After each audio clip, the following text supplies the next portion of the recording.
Ladies and gentlemen, welcome to Fourth Intro Fantasy. I'm Wes, that's Noah, and we've got some tips and tricks for your upcoming season for fantasy football. These are 5 things to remember for the fantasy football of 2024. Noah, kick us off with tip number 1.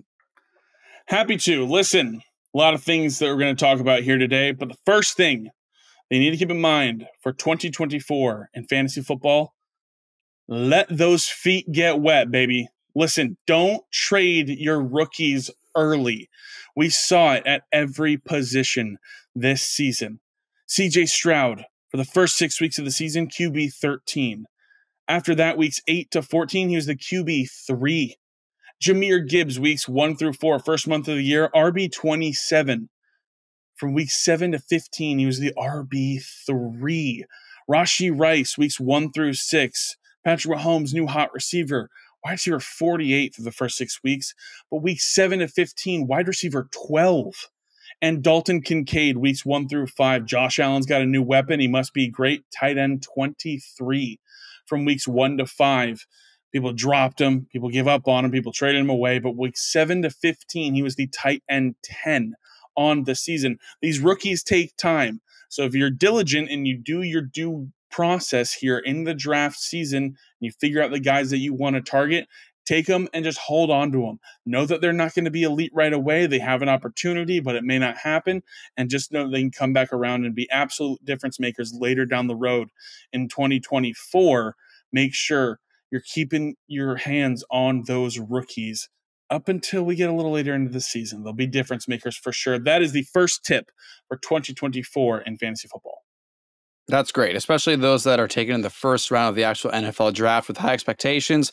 Let them breathe, let them figure out the NFL for a couple of weeks, and then they should be rolling like the way we saw in playoffs. Okay, second thing to remember for 2024 for fantasy football, hey, this is going to be short and sweet, but truth is, preseason is worthless.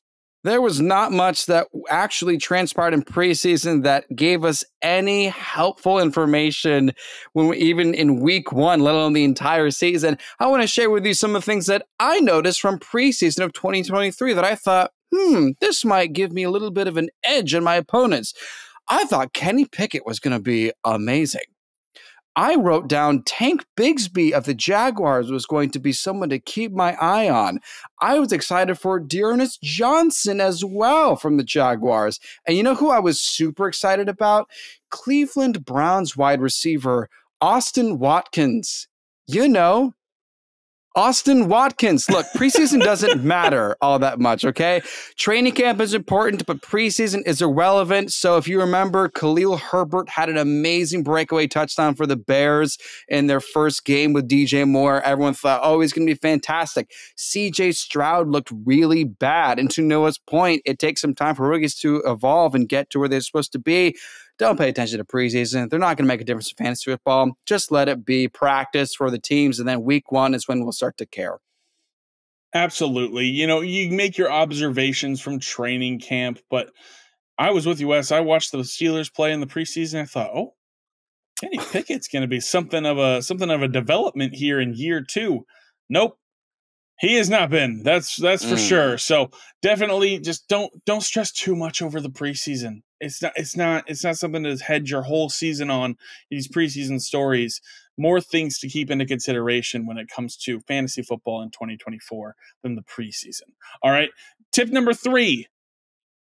Too much of a good thing is not bad. You're allowed to not sell high on players, you guys. I know it's fun making trades.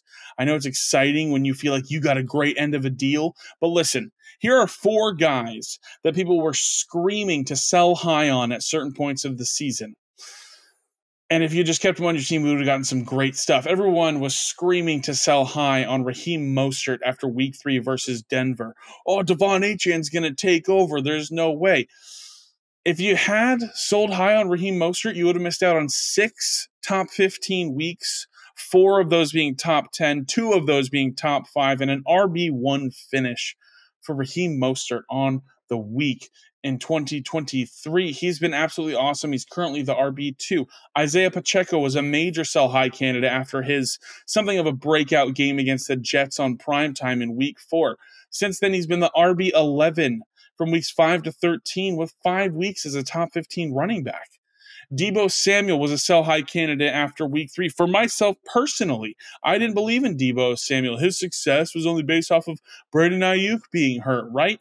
Since he returned healthy from weeks 10 to 15, he's been the wide receiver 2. And his teammate on the San Francisco 49ers, George Kittle at tight end, I myself again said sell high after the Dallas game, and instead he's been the tight end 7 since then, with 6 weeks as a top 8 tight end. If these guys are playing well, they're doing well, keep them on your team. If you're dying at another position, sure, go ahead and sell if it'll help you benefit in more ways. But don't sell just to sell. If these guys are out there playing their butts off for your fantasy football team, keep them on the roster. Raheem Mostert has been awesome. Isaiah Pacheco, awesome. Deebo and George Kittle, been absolute superstars. I'm sure all 4 of those guys are on playoff rosters right now in fantasy football. In 2024, don't be eager to sell high. Good things are allowed to continue in fantasy football.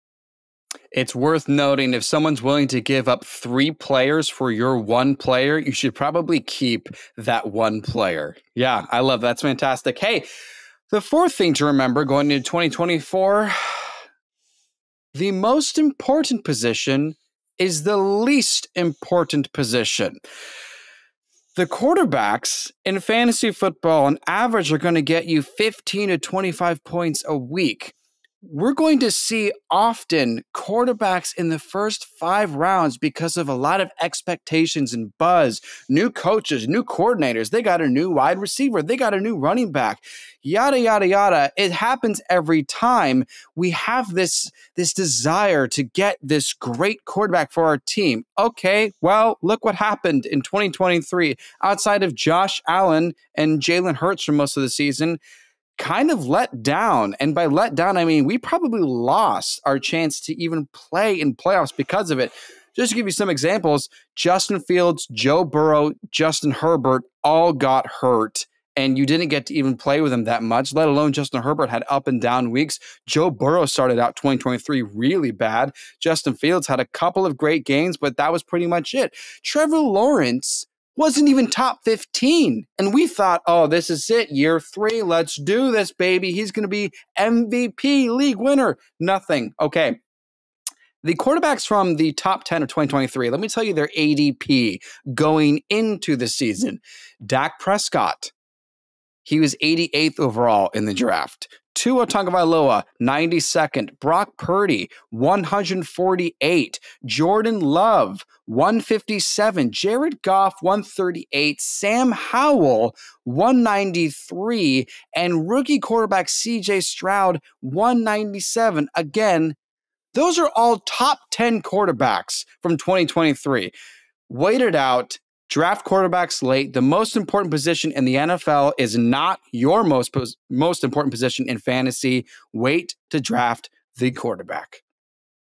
I love it. It's absolutely worth noting that spending high on guys like Patrick Mahomes this season, like Joe Burrow, like Justin Herbert, like Justin Fields, like Trevor Lawrence, none of it paid off for you. None of it paid off the way we wanted it to. Absolutely, you should wait on quarterback in 2024 in fantasy football. Tip number 5, the final tip. It is not over until it's over. Listen, hold on tight. The fantasy football season is a long process. I know in every single one of my leagues, there is at least 1 and sometimes 2 teams that started out 1-4, 2-3, 3-5 even. And then they go on a run at the end of the season and they make the playoffs. And usually they are able to go deep into the playoffs because they have a team that is getting hot at the right time. They're going on heaters. They're having big performances. Listen, hold on tight. Play the game. Make your moves. Stay active on the waiver wire. Make trades if you think it's going to help you out. Ultimately, the one person you can trust is yourself. If you think this move is going to help you out, if you think it's what you need to do to make sure that you can secure your spot in the playoffs, do it. Make sure it is not over until it's over. Hold on to your butts as we go into the fantasy football season for 2024. Don't lose hope. It's going to be a great time. I know it is for sure. Wes, what a great bundle of tips right there. Yes, I love that one, especially that final tip you just gave. That's just such a great encouragement for hope and just perseverance, because it's happened to me. I've won a championship by sneaking into playoffs with a hot streak at the end of the season as the last seed and winning it all. And it's just the way that it goes. Hey, we've got one more tip for you, because who would we be if we said top 5 and only did 5? Here's tip number 6. Hey, make sure you subscribe to 4th and Troll Fantasy. But seriously, we want you to have fun with your fantasy football experience. And we are the most entertaining fantasy football podcast on the planet. So if you're subscribed, thank you so much. Make sure you check out down below, like, comment, engage with us. But if you're not subscribed, check us out. We're going to be posting videos throughout the offseason in 2024 to help you learn what we're learning. We'll do all the research. We'll do all the numbers. We'll just share it with you. But don't forget, have fun. It's just a hobby.